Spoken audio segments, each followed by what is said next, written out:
नाज़रीन अस्सलाम वालेकुम। प्रोग्राम जवाब चाहिए के साथ हाजिर है। मुल्क के बेहतरीन मफाक में मुल्क में सियासी इस्तेहकाम की इस वक्त बहुत ज़रूरत है।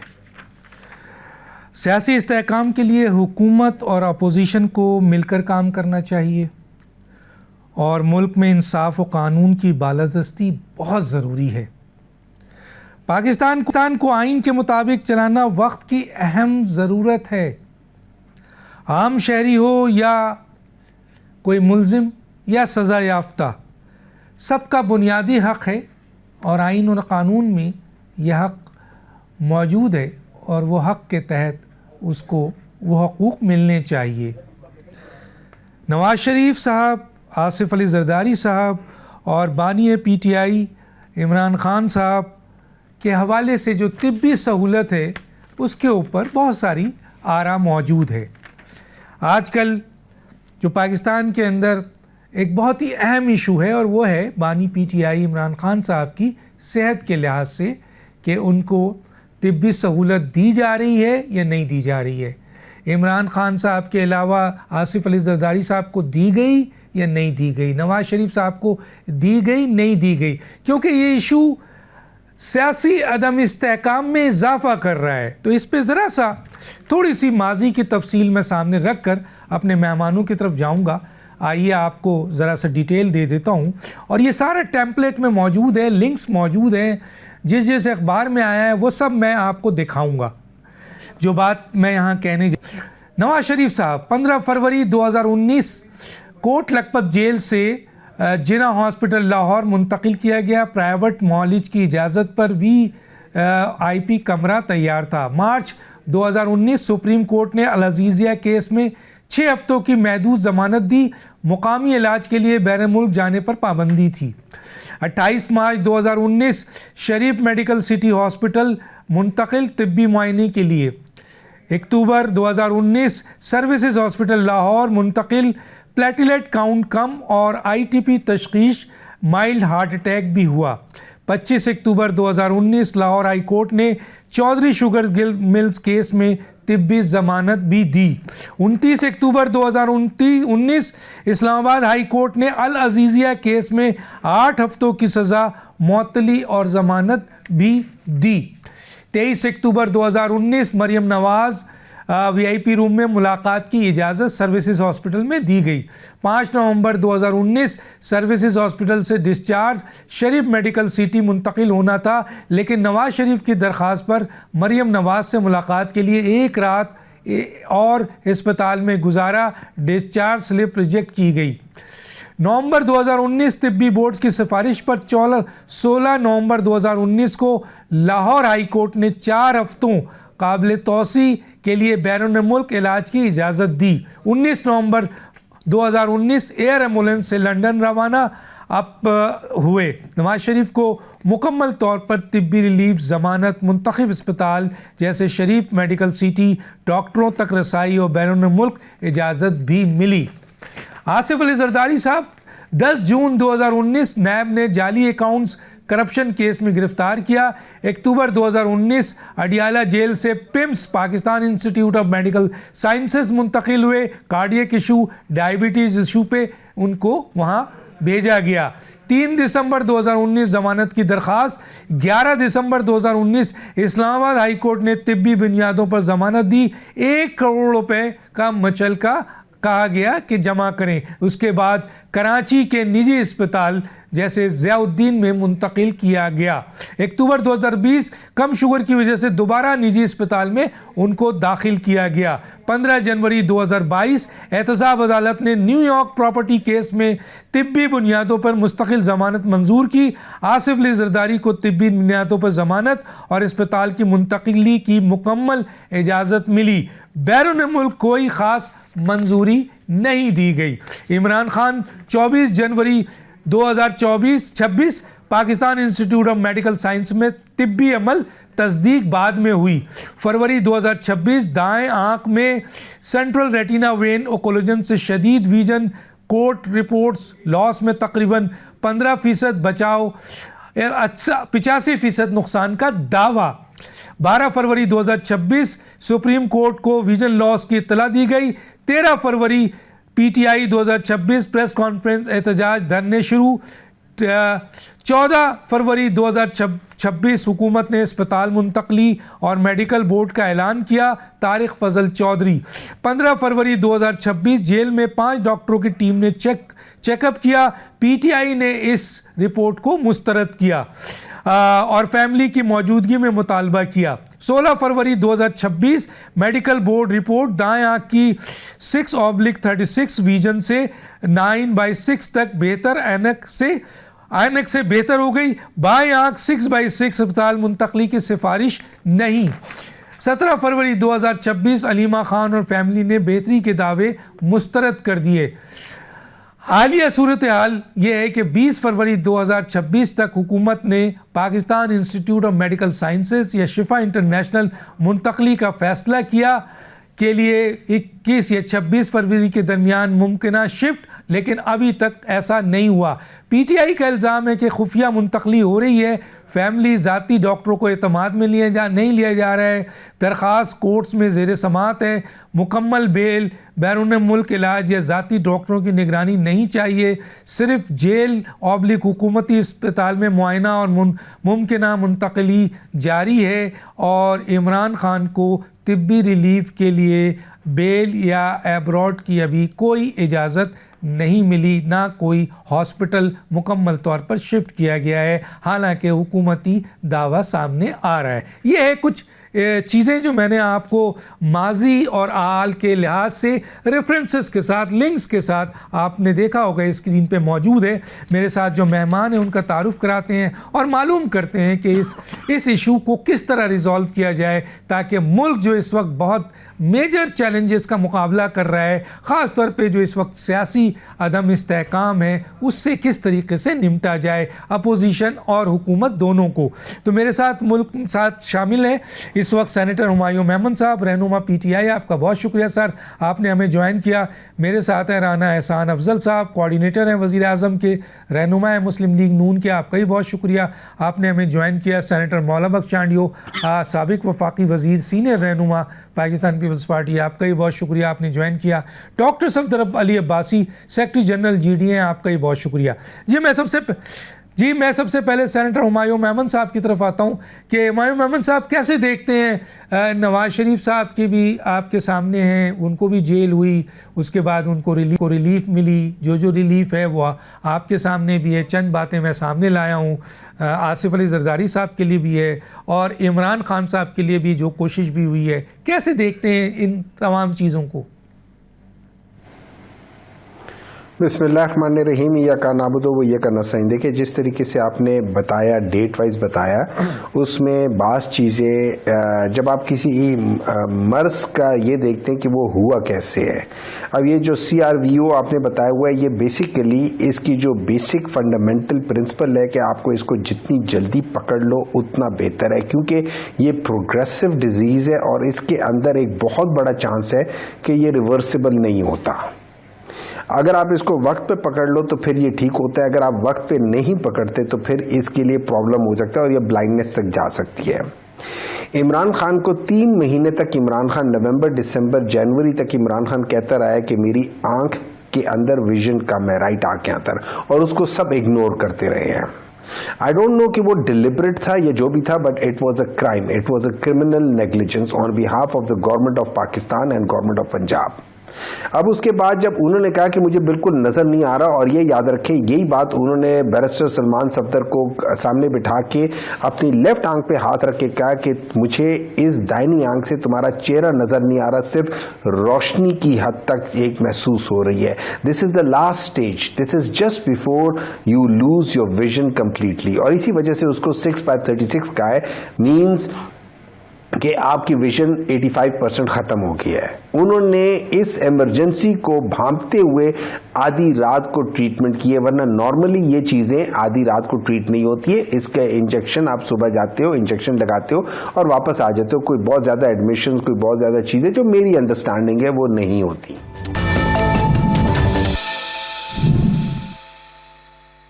खैर उसके बाद जब उन लोगों ने उसका किया तो वो थोड़ा सा इंप्रूव हुआ है और वो 6/24 चला गया, वो 6/9 नहीं गया।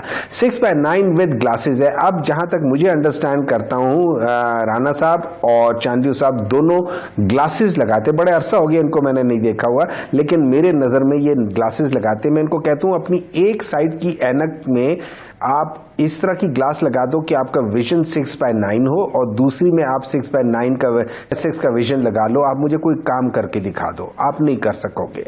This is exactly what criminal negligence happened against Imran Khan. अब उसके बाद अगर ये कहते हैं कि जी ये इनकी ट्रीटमेंट हो रही है, फलाना हो रही है, देखिए एक दफा जब आप नेग्लिजेंस कर ले, मैं मिसाल के तौर पे कहता हूं कि अगर मेरे बाजू में इन्फेक्शन है और मैं बताता हूं लोगों को कि मेरा ये इन्फेक्शन है, दर्द हो रही है, और अगला डॉक्टर या जो भी वहां पे कंट्रोल करने वाला बंदा है वो इसको नजरअंदाज करते हैं और वो इन्फेक्शन इतना फैल जाता है कि मुझे मेरा ये बाजू काटना पड़ जाता है, दैट्स अ क्रिमिनल नेग्लिजेंस। अब आप इसको क्या रिवर्स करोगे, इसको क्या करोगे, इसका क्या अजाला होगा? किसी की एक आंख चली जाए, किसी का एक बाजू चला जाए, किसी का एक पांव चला जाए, एक टांग चली जाए, उसका क्या अजाला हो सकता है? कुछ नहीं हो सकता। This is crime. अब इसके बाद ये लोग इसको, अच्छा इस चीज को ये छुपाते रहे, पहले छुपाते रहे। जब एक सहाफी ने इसको सामने लेकर आया तो उस सहाफी को कहते रहे तुम झूठ बोल रहे हो। फिर जब वो चीज सामने आ गई तो अभी कोई कुछ कहते, कोई कुछ कहते, और कहता है कि ये चीज जो है 6/9 होगी। 6/9 एडेड है। 6/9 आज भी अगर आप उनसे पूछे, राना साहब से पूछे कि आपकी नजर क्या है, वो ये नहीं कहेंगे कि मेरी नजर इस ऐनक के साथ 6/6 है। वो आपको बताएंगे मेरी नजर प्लस माइनस जो भी उनका नंबर होगा, या मैं बताऊंगा कि प्लस माइनस क्या मेरा नंबर है, मैं आपको बताऊंगा ये मेरी विजन है। हम ग्लासेस के साथ कभी अपना विजन नहीं बनाते। अब यहां पे ये गवर्नमेंट जो है ना झूठ बोल रही है पूरे अवाम के साथ। अब होना क्या चाहिए? होना ये चाहिए जैसे आपने कहा ये कॉन्स्टिट्यूशनल राइट है, ये आपके अलावा, अच्छा दूसरी चीज है, ये जो जेल मैनुअल है उसमें लिखा हुआ है इंटीमेशन ऑफ द फैमिली, आप उनको कर लो। मुझे समझ नहीं आती कि अगर फैमिली में, ये याद रखें फैमिली में 3 बहनें हैं, आप मुझे एक बात बताओ, आप क्यों कासिम जमान, अब कासिम जमान साहब का जब नाम आ गया था मेरी नजर में पीटीआई को इसको एक्सेप्ट करके उनको जाने देना चाहिए था, लेकिन मैं गवर्नमेंट से पूछना चाहता हूं कि क्या प्रॉब्लम थी कि अगर उनकी बहन चली जाती, क्या प्रॉब्लम थी अगर वो डॉक्टर जो था वो उस वक्त बैठा होता, देख रहा होता कि उनकी ट्रीटमेंट उधर हो जाती है? आप क्यों इस किस्म की कंट्रोवर्सीज बना रहे हो जिससे पाकिस्तान के अंदर, जैसे आपने सही कहा, अदम एतमाद आता है, आपके अंदर पॉलिटिकल इंस्टेबिलिटी आती है। और उसकी एक वजह यह है कि 2022 में पाकिस्तान 2.18 बिलियन का फॉरेन डायरेक्ट इन्वेस्टमेंट होती थी, 2023-24 में 1.96 पे चली गई, 2024-25 में 1.8 पे चली गई, और आज पिछले 6-7 महीनों में ये हार्डली 800-900 मिलियन पे खड़ी है। इसका मतलब ये है कि अगले 5 या 6 महीनों में ये बहुत तीर मारा तो 1.2, 1.3, 1.4 बिलियन पे जाएगी। अगर हमारा ये नेगेटिव ग्रोथ है, अगर हमारा ये जो ट्रेड डेफिसिट बढ़ता जा रहा है, इससे ये सब कुछ सिर्फ इस वजह से हो रहा है कि पॉलिटिकल इंस्टेबिलिटी आ रही है। मेरी समझ में नहीं आती कि ये गवर्नमेंट आखिर चाहती क्यों, एक शख्स से इतना डरती क्यों है। Let him have the treatment, that's it. और साथ में एक और बात, मैं आगे आपसे पीटीआई वालों को ये कहना चाहता हूं, पीटीआई एक सर आखिरी बात, मैं पीटीआई वालों को ये कहना चाहता हूं, मैं उनकी बहनों को ये कहना चाहता हूं कि लेट्स कंसंट्रेट और इमरान खान ट्रीटमेंट। हम लोग आपस की जो ये जो ना इत्तेफाकी है इसको खत्म करें। हमारे लिए इमरान खान की ट्रीटमेंट इंपॉर्टेंट है, कौन कहां क्या होगा वो इंपॉर्टेंट नहीं है। Let's do it for the sake of Imran Khan. ठीक है जी। राना एहसान अफजल साहब, ये चंद चीज़ें मैंने आपको बताई थी शुरू में, और तीनों बड़े अहम तरीन लीडर्स को माजी में किस तरीके से रिलीफ मिली वो मैंने रेफरेंसेस के साथ आपके सामने पेश किया है। अब आपके सामने, आप हुकूमत में हैं और इमरान खान साहब की ट्रीटमेंट का है, जैसा कि इन्होंने जिक्र किया, आप कैसे देखते हैं सर इस वक्त इन सिचुएशन को? बिस्मिल्लाहिर्रहमानिर्रहीम। बहुत शुक्रिया डॉक्टर दानिश। देखिए, हम समझते हैं कि खान साहब को हर वो हकूक़ मिलना चाहिए जो उनका हक बनता है, और उनको वो हकूक़ दिए गए। अब तक जो चीज़ें इंफॉर्मेशन हमारे सामने आई है उसके तहत 3 दफ़ा उनके वाइटल्स दिन में चेक होते रहे, उनको डॉक्टर्स की रसाई थी, स्पेशलिस्ट की रसाई थी, हस्पताल उनको ले जाया गया जब ज़रूरत समझी। और हुकूमत का ये अभी भी मौक़िफ़ है कि अगर डॉक्टर्स उनको रेकमेंड करते हैं कि उनको हॉस्पिटलाइज होना है तो हम बिल्कुल उस तरीके से आगे बढ़ेंगे और उनको हॉस्पिटलाइज कर लेंगे। अगर डॉक्टर समझते हैं कि हॉस्पिटलाइजेशन की ज़रूरत नहीं है तो फिर उसको ऑब्वियसली हम डॉक्टर्स की मर्जी के खिलाफ तो उनको हॉस्पिटलाइज नहीं करेंगे। अच्छा देखें, यहाँ जो पीटीआई जो मौक़िफ़ रख रही है वो ये रख रही है कि उनकी 85% बिनाई चलेगी और ये इर्रिवर्सिबल है, जो कि एक प्रोपोगेंडा साबित हुआ है। जो अब रिपोर्ट्स हमारे सामने आ चुकी हैं उसके तहत बड़ा क्लियर है कि उनका विजन जो है वो इम्प्रूव कर रहा है। और अगर आप ये इस जो मर्ज है उनको उसका अगर आप डिटेल्स चेक करें तो ड्यूरिंग इलाज इंजेक्शन के बाद एक रिकवरी का फेज होता है जो 4 से 6 हफ्ते का होता है, जिसमें विजन ब्लर होता है और आहिस्ता आहिस्ता बेहतरी की तरफ जाता है, जो हम प्रोग्रेशन देख रहे हैं। अब हमने इनके लिए बिल्कुल वो डॉक्टर्स भी, इनकी नॉमिनेशन थी डॉक्टर नदीम कुरैशी अल शफा के जो डॉक्टर हैं, और वो उनका ये स्टेटमेंट है कि वो जो इलाज चल रहा है उससे वो टोटली सेटिस्फाइड है और अगर वो बाहर भी होते तो यही इलाज चल रहा होता। अच्छा, अब जहाँ तक ये बात है कि उनको रसाई दी जाए, उनको मिलने का मौका दिया जाए, तो बिल्कुल हमने ये मौका फराहम किया, जिसका मोहसिन नकवी साहब ने भी जिक्र किया कि आप जो हैं एक ए पॉलिटिकल डॉक्टर दे दें जो उनसे मिल जाए। इन्होंने नहीं दिया। कासिम साहब की बात हो रही थी, वो मिलने नहीं गए। उसके अलावा जो बैरिस्टर गौहर है उनको मिलने का कहा गया, वो भी मिलने नहीं गए। तो इससे समझ ये आता है कि ये पूरा जो एक नैरेटिव बिल्ड किया गया है कि 85% उनकी बिनाई जा चुकी है और ये तो बड़ी क्रिमिनल नेग्लिजेंस इन्होंने की है और ये तो इर्रिवर्सिबल है और ये तो वक्त ज़ाया हो गया है, अब तो ये रिवर्स होगा ही नहीं। और ये पूरा बावेला बना के आपने एक नैरेटिव बिल्डिंग करके आपने केपीके को बंद कर दिया।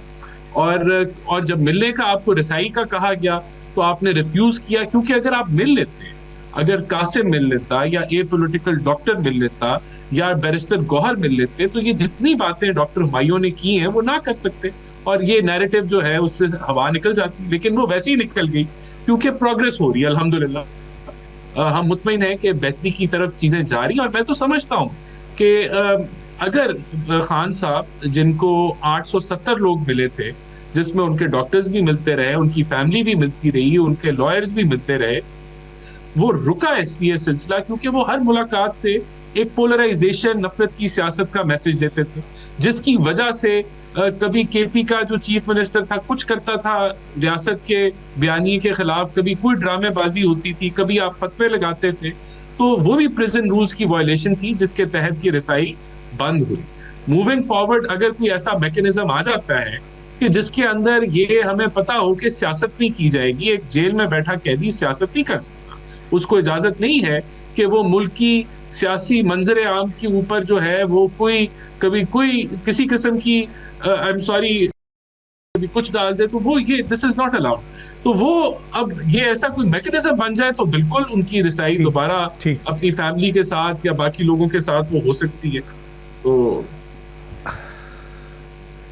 अच्छा ये बताया एहसान साहब, एक आखिरी स्टेटमेंट तो मैं जाऊं मौलाना बख्श चांडियो साहब की तरफ कि ये बात सामने अभी हमारे आई थी, मीडिया में आई है, आप ज़्यादा बेहतर बता सकते हैं कि हुकूमत ये फ़ैसला कर चुकी है कि इमरान खान साहब को तिब्बी सहूलत देते हुए उनको अस्पताल मुंतकिल किया जाएगा जो अस्पताल उन्होंने रिक्वेस्ट की है, यानी PNS शिफा। तो ऐसा कोई फ़ैसला हुआ है सर अब तक? नहीं, फैसला जो हुआ है वो ये है कि अगर डॉक्टर्स ने रेकमेंड किया कि खान साहब को हॉस्पिटलाइज होने की ज़रूरत है तो उनको फौरी कर दिया जाएगा। वो कौन सा हॉस्पिटल होगा सिक्योरिटी के मुताबिक ये वो तो उस वक्त वो अनाउंस हो जाएगा, लेकिन उनको फैसिलिटेट किया जाएगा हर लिहाज से, उनको जो बेहतरीन हेल्थ फैसिलिटीज मुयस्सर कर सके वो की जाएंगी। और ये इसका फैसला डॉक्टर ने करना है, हुकूमत ने नहीं। ये हुकूमत नहीं डिसाइड करेगी कि खान साहब ने हॉस्पिटलाइज होना है या नहीं होना, ठीक है, ये डॉक्टर इंडिपेंडेंटली करेंगे। ठीक है, लेकिन यहाँ पर यह आता है कि उन डॉक्टर्स की जो रिपोर्ट थी उसको फैमिली मेम्बर ने रिजेक्ट कर दिया। ये एक बड़ा सवाल है। जाहिर है अगर फैमिली मेम्बर रिजेक्ट कर दें तो फिर अगले डॉक्टर्स की एक टीम को रिक्वेस्ट की जाती है और उन डॉक्टर्स को, जैसे माजी में मियां नवाज शरीफ साहब ने जिस डॉक्टर्स के लिए या जिस हॉस्पिटल के लिए कहा या जरदारी साहब ने कहा, उनको वो दिया गया। तो यहाँ मैं बाद में आपसे पूछूंगा इसके ऊपर। मौला बख्श चांडियो साहब की तरफ आता हूँ। मौला बख्श चांडियो साहब, नवाज शरीफ साहब को भी रिलीफ मिला, काफ़ी रिलीफ मिला, मैंने आपको रेफरेंसेस के तहत बताया। जरदारी साहब को भी काफ़ी रिलीफ मिला है और जेलों में, ज़मानतों में, अस्पतालों में गए हैं वो। तो आप समझते नहीं है कि इमरान खान साहब के जो फैमिली मेम्बर्स या जो लोग क्लेम कर रहे हैं कि ये इनको रिलीफ मिलना चाहिए, और रिलीफ ये मांग रहे हैं सिर्फ इतना कि इनको हॉस्पिटल शिफ्ट किया जाए और उनके अपने डॉक्टर्स को एंट्री का मौका मिले, और उनकी बहनों में से या उनके फैमिली मेम्बर्स में से किसी को उस वक्त मौजूदगी दी जाए। आप कैसे देखते हैं मौला बख्श चांडियो साहब?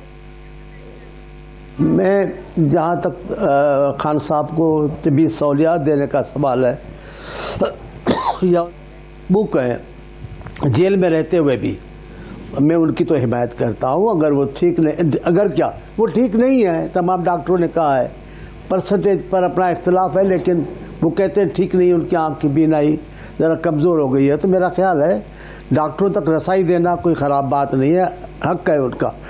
जहाँ तक ताल्लुक़ है उनकी पसंद के डॉक्टर, तो ये भी ठीक है ना, वो एतमाद तो उनको हो जाए ना, तो अच्छी बात है। मैं फैमिली मेम्बर की बात नहीं करता हूँ। फैमिली मेम्बर कोई डॉक्टर हैं क्या? वो तो आते भी नहीं है, मिलने की बातें, मिलने के बाद जो करते हैं वो तो सबको पता है।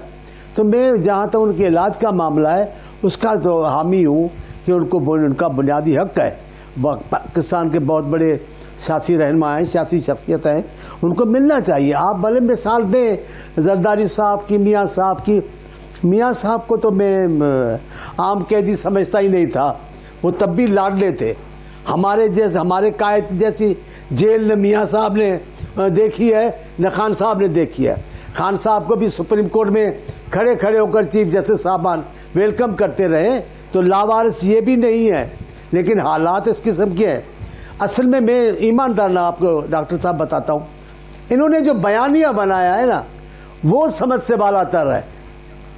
इनका एक हिस्सा मुतालबा करता है, रिहाई की बात करता है, और वो ये कि नहीं छोड़ेंगे, छोड़ना चाहिए, इलाज करवाना चाहिए, ठीक है, एक हल्का है। दूसरा हल्का जिनको मैं सुनता हूँ मैं हैरान हो जाता हूँ, ये गुफ्तगू पाकिस्तान की सियासत में पाकिस्तानी इदारों के ख़िलाफ़, सलामती के वाले ज़िम्मेदारों के ख़िलाफ़, और जिस किस्म की ज़बान है, कभी भी पीटीआई ने उस ज़बान से लाताल्लुकी अख्तियार नहीं की कि ये जो गालियाँ दे रहे हैं इनसे हमारा वास्ता नहीं है।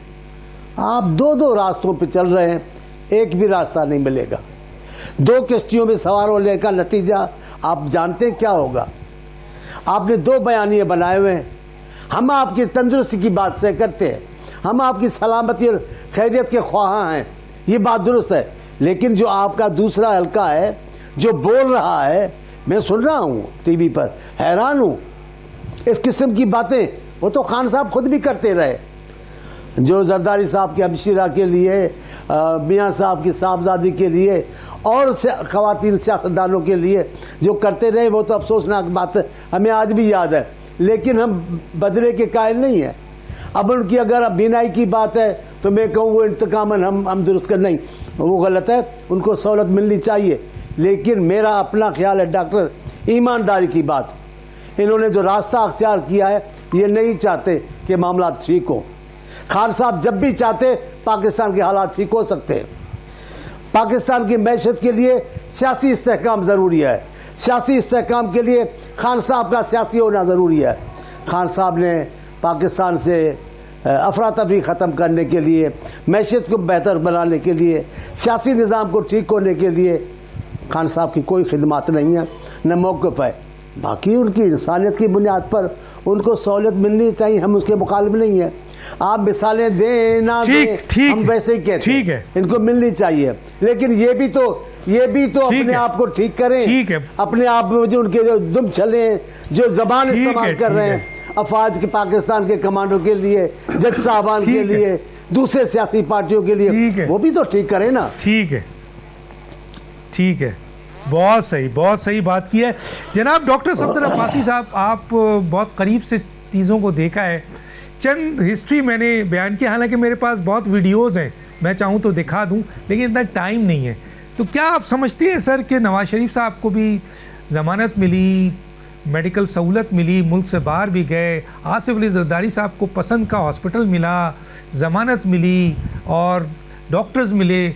इमरान खान वाले कहते हैं, लेकिन अभी जैसे राना साहब ने चंद चीज़ें क्लियर की हैं, लेकिन उनका क्लेम यह है कि जनाब हमें वो सहूलत नहीं मिल रही है जो कि एक बेसिक फंडामेंटल राइट्स है किसी भी इस किस्म के मरीज़ का। कैसे देखते हैं सर इन तीनों के रेफरेंसेस को?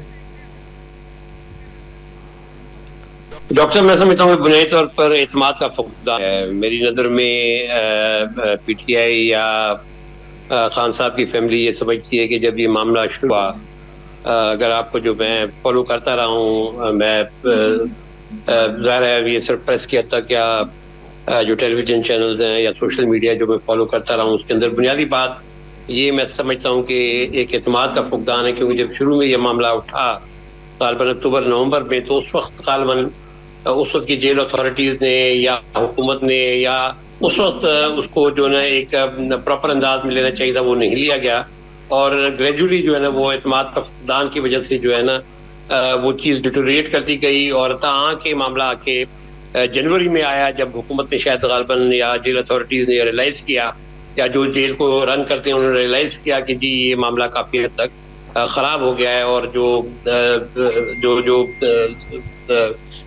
जो रिपोर्ट्स आई उसके तहत 85% उनकी आँख की जो बिनाई थी वो ज़ाया हो चुकी थी। इसमें आप भी समझते हैं कि जो ओक्लूजन है रेटिनल वेन के अंदर, यकीनन डॉक्टर साहब मैं समझता हूँ कि ये बहाल भी हो सकती है। इसके अंदर जो है ना ये हम कहें कि जी परमानेंटली कोई डैमेज हुए तो वो एक स्टेज होती है जब वो परमानेंट डैमेज होती है, लेकिन यकीनन इसमें एक गुंजाइश होती है। और गालिबन डॉक्टर साहब जो अभी बोर्ड बनाया है और सीनियर डॉक्टर्स हैं, मैं उनके बारे में खासतौर पर नदीम कुरैशी साहब की तो रेपुटेशन बहुत ही अच्छी है, तो उस हवाले से यकीन मैं समझता हूँ कि जो भी उन्होंने ट्रीटमेंट की लाइन ऑफ एक्शन ली है उसे यकीन खान साहब की जो चीज़ में बेहतरी आएगी। लेकिन अब बात एतमाद की है। बात यह है कि अगर इस स्टेज के ऊपर मतलब खान साहब जैसा लीडर जो कि फॉर्मर प्राइम मिनिस्टर रहा हो या जो कि एक इस वक्त भी मैं समझता हूँ एक प्रीमियर पार्टी को जो लीड कर रहा है, चाहे आप कुछ भी उनके हवाले से कहें, चाहे आप उनको निशान दें न दें, चाहे आप उनकी चेयरमैन को बात वो कहते हैं जी वो गौर साहब के बारे में कहा जाता है कि जी उसको हम कहते हैं तो वो नहीं आए, भाई उसको तो आप चेयरमैन भी तस्लीम नहीं करते। इलेक्शन कमीशन ने तो जो है ना बाकायदा ऑर्डर निकाला हो कि जी हम इनको चेयरमैन तस्लीम नहीं करते, आप उनको रजिस्टर नहीं करते उनकी पार्टी को। तो गौर साहब की बेचारे की क्या हैसियत रह जाती है? वो तो बेचारे गालिबन कंट्रोवर्शियल हो चुके हैं अपनी पार्टी के अंदर भी और पार्टी से बाहर भी। तो उनका नाम जब आप लेते हैं तो मुझे थोड़ी सी बड़ी यानी वो थोड़ी सी हंसी भी आती है कि उसको तो आपने इलेक्शन कमीशन तस्लीम नहीं करता, जाहिर है वो हुकूमत भी तस्लीम नहीं करती।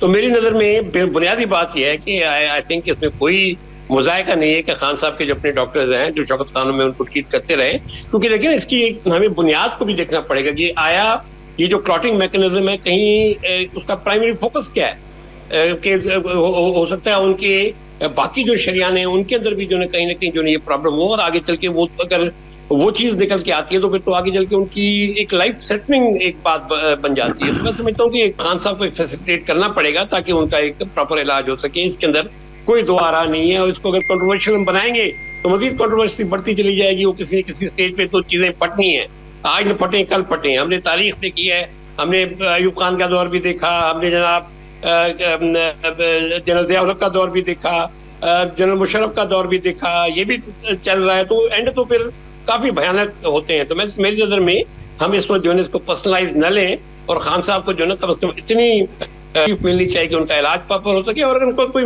मैसेज है अवाम उन्नास के नाम तो आना चाहिए, वो क्यों नहीं आना चाहिए उनका मैसेज अवाम के सामने।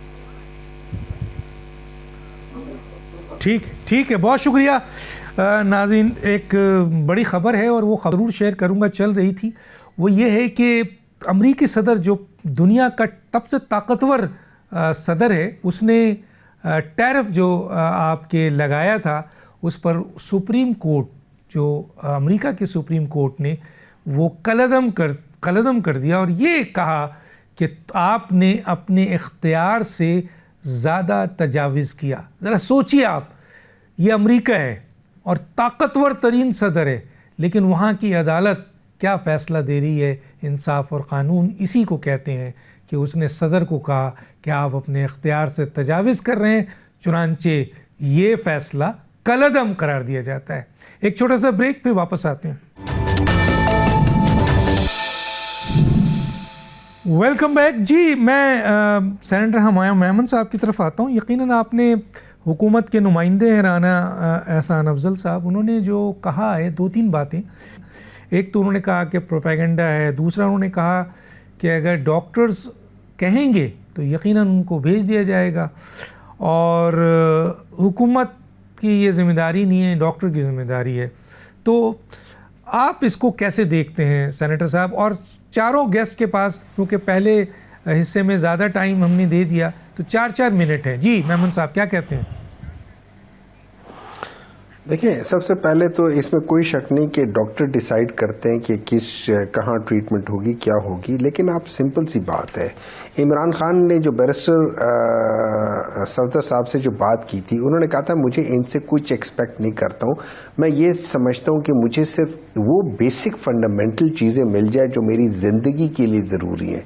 उन्होंने कुछ नहीं कहा कि मुझे ये चाहिए, वो चाहिए, फलाना चाहिए। अभी चांदियो साहब कह रहे थे कि एज अपोज टू मियाँ नवाज शरीफ साहब, आसिफ अली जरदारी साहब ने वो किया। आसिफ अली जरदारी साहब ने 90 से 93 में जेल गुजारी है, मेरे ख्याल में फिर 1994 से लेकर 2004 तक गुजारी है, फिर 5-6 महीने 2019 में गुजारी है। लेकिन उसमें 2 मुख्तलिफ आप ही के कॉलीग्स हैं, एक में मेरे ख्याल में शायद ज़िया साहब है और दूसरे जो थे आमिर मतीन साहब। इन्होंने 2 मुख्तलिफ अदवार की जेल्स को डिस्क्राइब किया अपने अपने इंटरव्यूज़ में। शायद ज़िया साहब का आप सब लोगों को पता है उन्होंने क्या बताया हुआ है, और इसी तरह के आमिर मतीन साहब का भी आप लोग देख लें कि उन्होंने क्या बताया। तो वो जेल थी नहीं। 1990 में हम लोग जो थे ना, मैं उस वक्त हम लोगों ने 88-89 में हमने नया हाउस जॉब ख़त्म किया था 89 में, और हमारे साथ के सारे लोग जो थे ना पिम्स में, मेरे साथ के कॉलीग जो थे ना वो पिम्स में हाउस जॉब कर रहे थे, और हमसे 1 साल सीनियर वाले जो थे वो मेडिकल ऑफिसर थे। तो हमें पता है वहाँ पे जेल में क्या हो रहा था, क्या होता था, कौन सा फ्लोर पूरा था, किस लिहाज से था। तो वो जेल नहीं थी। इस वक्त आई एम श्योर आप सब लोग समझते होंगे कि इमरान खान से ज़्यादा सख्त जेल किसी पॉलिटिकल कैदी ने नहीं गुजारी, कंटिन्यूसली आइसोलेशन हर लिहाज से। और माशाल्लाह ना उन्होंने एफिडेविट बनाया कि मेरा दिमाग ख़राब हो गया, ना उनके किसी के घर में उनका ब्लड बनाया कि जी प्लेटलेट्स गिर गए। ये फैसल वावडा साहब कह रहे, मैं नहीं कह रहा, मैं सिर्फ लोगों को कोट कर रहा हूँ कि क्या है, मैं अपने अल्फाज कोई नहीं कह रहा हूँ। जबकि इमरान खान जो है वो कहता है कि मुझे उन्होंने फ्रिज का पूछा, उन्होंने कहा फ्रिज नहीं है, टीवी गवर्नमेंट की तरह काम नहीं करती, बाकी चीज़ें उन्होंने कहा गर्मियाँ ज़रा सख्त होती है, सर्दियाँ उन्होंने कहा ये मेरे पास हीटर है, सब कुछ हो जाते हैं। ऑल इन ऑल ये, लेकिन having said all these things, देखिए बेसिक फंडामेंटल प्रिंसिपल ये है, आपने अगर इस मुल्क को आगे बढ़ाना है और आपने अगर पॉलिटिकल स्टेबिलिटी लेकर आनी है, तो गवर्नमेंट की ये जिम्मेदारी है कि वो ग्रेस दिखाए। इनके पास है नहीं, लेकिन मांग के उधार करके कोई ग्रेस दिखा दे कि यार ये ठीक है तुम्हारा नहीं बनता, लेकिन just because you are an ex prime minister, ये हम तुम्हारे लिए स्पेशल वो कर रहे हैं ताकि आइस पिघले, जो दरमियान में जो प्रॉब्लम है वो कम से कम एक तरफ से करे, लेकिन उनकी जो प्रॉब्लम है ना, उनको खौफ बहुत है। और वो राना सनोल्ला की तकरीर में आता है या इंटरव्यू में आता है, उन्होंने कहा कि वो मानता नहीं है और वो जो चाह रहा है वो हम दे नहीं सकते, क्योंकि वो ये चाह रहे हैं कि ये जो चोरी शुदा माल है ये वापस कर दो। और चोर और कोतवाल कहते हैं कि यार ये चोरी शुदा माल हम वापस नहीं कर सकते। तो अब यहां पे आके सींग अड़ जाते हैं, और इसी वजह से वो कहते हैं ना कि वो अपना डटा हुआ। अब ये याद रखो, ये डटा हुआ वो नेगेटिव बाद में कर रहे हैं, लेकिन हालांकि डटा हुआ वो इंसान होता है जो अपने उसूल पे खड़ा रहे। हम पाकिस्तान में अनफॉर्चुनेटली उसूल वाले बंदे को कहते हैं यार ये पागल है, उसूल वाले बंदे को कहते हैं कि यार गलत इंसान है। जो ईमानदार होता है उसके ऊपर हर किस्म का आप तोहमत लगाने के लिए तैयार हो जाओगे। ठीक है। मैं ज़रा जनाब राना एहसान अफजल साहब की तरफ आता हूँ। सर, आपने जो कहा कि डॉक्टर्स अगर कहेंगे तो हम शिफ्ट कर देंगे, लेकिन सर आपको पता है कि डॉक्टर्स की रिपोर्ट को उनकी फैमिली ने जो है मुस्तरद कर दिया, और जाहिर है अगर फैमिली मुस्तरद करती है तो उसकी भी अहमियत है। माजी में आपको पता है कि मियाँ नवाज शरीफ साहब की जेल से मुंतकली के हवाले से उनके फैमिलीज़ के भी काफ़ी तहफ़्फ़ुज़ात थे। जब उनको जेल से अस्पताल मुंतकिल किया गया तो 2 फरवरी 2019 को मरीम नवाज साहिबा की ट्वीट भी है कि I have just been told that Nawaz Sharif has been taken to the hospital. तो फैमिली मेम्बर्स की अहमियत होती है। अगर हुकूमत ठंडे, अगर जो लोग कह रहे हैं जैसे अभी सफदर अब्बासी ने कहा कि उनको अस्पताल शिफ्ट कर दिया जाए, मुल्क का एक वज़ीर आज़म रहा है, एक बड़ी बड़ी सियासी पार्टी का बहुत अहम कायद है, यकीनन उस वक्त जेल में है, बहुत सारे सियासी लोग जेल में गए, सज़ा हुई, बहुत बड़े बड़े रिलीफ मिले हैं। तो एक अस्पताल का मसला अगर हल हो जाए तो शायद इससे मैटर हल हो सकता है। हुकूमत क्या सोच रही है? देखिए, या तो हुकूमत का मौक़िफ़ हो कि हमने अस्पताल में शिफ्ट नहीं करना, ये तो मौक़िफ़ हुकूमत का है ही नहीं। हुकूमत तो कह रही है कि हम जेल में शिफ्ट कर देंगे अगर डॉक्टर समझते हैं कि उनको जेल में शिफ्ट करना। तो एक तो ये चीज़ क्लियर होगी। जहाँ तक बात है कि उनकी फैमिली मेम्बर्स नहीं मान रहे, तो जो उनके अपने नुमाइंदा किया हुए डॉक्टर्स हैं, डॉक्टर नदीम कुरैशी साहब, वो तो इंडोर्स कर रहे हैं इलाज को, वो तो इंडोर्स कर रहे हैं कि ये मामला ठीक जा रहे हैं, प्रोग्रेस हो रही है। बाहर से इलाज कराते तो तब भी जो है वो ठीक था। फिर हुकूमत ने तो ये भी ऑफर किया कि आप ए पॉलिटिकल डॉक्टर जो है वो भिजवा दें ताकि वो भी आप एक एडिशनल एक चेक करें, वो भी नहीं उन्होंने इस्तेमाल किया। तो फैमिली मेंबर तो फिर क्लियर हो गया ना अभी कि वो तो इसको इसलिए इन चीज़ों को जो है एग्री नहीं कर रहे या यूज़ नहीं कर रहे हुकूमत की ऑफर को, क्योंकि वो इस नैरेटिव को बनाना चाहते हैं। तो उनका नैरेटिव तो एक्सपोज हो गया। अब देखे, हुकूमत जो है उसका ये हुकूमत ने तो रिपोर्ट नहीं जमा कराई ना, जो फ्रेंड ऑफ द कोर्ट था उन्होंने रिपोर्ट जमा की कि वो कोई आइसोलेशन में नहीं है, उनकी सिक्योरिटी भी ठीक है, उनका खाना पीना भी ठीक है, उनके हर मामला ठीक है। उन्होंने ये बताया कि 3 दफ़ा उनके वाइटल्स लिए जाते हैं। तो यहाँ तो अब मुझे बताएं, अब फिर रह क्या गया? What is remaining? क्या आप चाहते हैं कि हुकूमत बगैर डॉक्टर्स की रिकमेंडेशन के, सिर्फ इसलिए कि पीटीआई वाले जो हैं एक प्रोपेगेंडा कर रहे हैं या एक नैरेटिव बिल्डिंग कर रहे हैं, हम उनको अस्पताल में शिफ्ट कर दें, सिर्फ उनके कहने के ऊपर कि वो ये चीज़ें प्रोपेगेट कर रहे हैं? वो तो ये भी प्रोपेगेट कर रहे थे कि कुछ अर्सा पहले कि उनकी खुदा न खास्ता वफात हो गई है खान साहब की, और वही नैरेटिव इंडिया ने लिया हुआ था। वो तो हर थोड़ी देर बाद कुछ ना कुछ प्रोपेगेट कर देते हैं, क्योंकि उनको कहा खान साहब की इंस्ट्रक्शंस ये हैं कि उन्होंने इस तरह के काम करना। तो अब ये कि हुकूमत भी जिम्मेदारी ले रही है, क्योंकि जब तक वो जेल में है तो ही इज द गेस्ट, और उनकी एक तरीके से जो रिस्पॉन्सिबिलिटी है वो जेल इंतजामिया के ऊपर आती है, वो उन डॉक्टर्स के ऊपर आती है जो देख रहे हैं। ये कोई छोटी जिम्मेदारी नहीं है, बड़ी जिम्मेदारी है। तो हम तो कह रहे हैं कि हम उनको हर लिहाज से फैसिलिटेट करेंगे अगर डॉक्टर्स ने रेकमेंड किया। तो अब ये मामला है, अब ये तो नहीं हो सकता कि जो है आप कहें कि उनका प्राइवेट डॉक्टर, हो सकता है आगे जाके प्राइवेट डॉक्टर की भी इजाज़त मिल जाए कि उसकी रिकमेंडेशन पे इलाज होता है। इलाज तो जब तक वो जो है ही इज जेल की वो सज़ा काट रहे, तो वो अडियाला के मेहमान हैं और हुकूमत पंजाब उनको होस्ट कर रही है, और वहीं के डॉक्टर्स उनका इलाज करेंगे। और अगर ज़रूरत पड़ी तो ज़रूर वो रसाई जो है किसी इंडिपेंडेंट प्राइवेट डॉक्टर, प्राइवेट हस्पताल, उनकी रिकमेंडेशंस के मुताबिक अगर बैरून मुल्क भी हुआ तो वो तो फिर सारी चीज़ें जिस तरह पहले होंगी आगे भी हो सकती हैं। बट उनके जो क्रिटिकलिटी के लिहाज से होगी, ख्वाहिशात के लिहाज से नहीं होगी। तो इसमें क्लियर होना चाहिए, अब इसको हमें मिक्स नहीं करना चाहिए इन दो चीज़ों। ठीक है, ठीक है। मैं ज़रा आता हूँ अपना मौलाना बख्श चांडियो साहब, आप भी हुकूमत का हिस्सा हैं। आपके दौर में आप लोग दावा भी करते हैं कि हमारे दौर में कोई सियासी कैदी नहीं रहा, हालांकि सज़ाएं बहुत सारी सामने भी आईं, एक दूसरे पे केसेस भी बनते रहे। तो आप समझते हैं सर कि आप इस वक्त हुकूमत के इत्तेहादी हैं? अगर रिलेटिव्स माजी में PMLN के और पीपल्स पार्टी के रिलेटिव्स ने डिमांड किया कि इस तरीके से होना चाहिए, हुकूमत ने माना। यहाँ पर राना साहब कहते हैं कि अगर जो डॉक्टर इलाज कर रहे हैं वो आपके कहेंगे, तो सफदर अब्बासी साहब का कहना है कि एतमाद नहीं है। जब लोगों का एतमाद यहाँ से उड़ जाए तो आप जजेस फैसले करने छोड़ देते हैं। तो मौलाना बख्श साहब, बेहतर नहीं है कि इनको अस्पताल शिफ्ट कर दिया जाए, जिस तरह आसिफ जरदारी को मनपसंद अस्पताल शिफ्ट किया गया या और जगह शिफ्ट किया गया, या नवाज शरीफ साहब को शिफ्ट किया गया और हुकूमत नहीं शिफ्ट किया, उनकी पब्लिक रिलेटिव्स की रिक्वेस्ट पे ये नहीं कहा गया कि डॉक्टर कहेंगे तब किया जाएगा। तो क्या समझते हैं सर, ये मसला हल हो जाए तो सियासी इस्तेहकाम आएगा मुल्क में? मौलाना बख्श साहब, डॉक्टर सफदर अब्बासी साहब ने ठीक कहा है, उनको इलाज की ज़रूरत है, उनको इलाज देना चाहिए, सहूलियत है, उनका हक बनता है। आज इनकी हुकूमत है, तो हुकूमत अगर पॉजिटिव साइड पे और जाती है तो इससे मुल्क को फ़ायदा होगा, सियासी जो इस्तेहकाम है वो होगा, और जब सियासी इस्तेहकाम होगा तो मौशी इस्तेहकाम भी होगा और मुल्क तरक्की करेगा। तो ये सबका मसला है, अपोजिशन का भी है और हुकूमत का भी है। चारों मेहमानों का शुक्रिया। डॉक्टर दानिश को याद दीजिए। अल्लाह हाफ़िज़।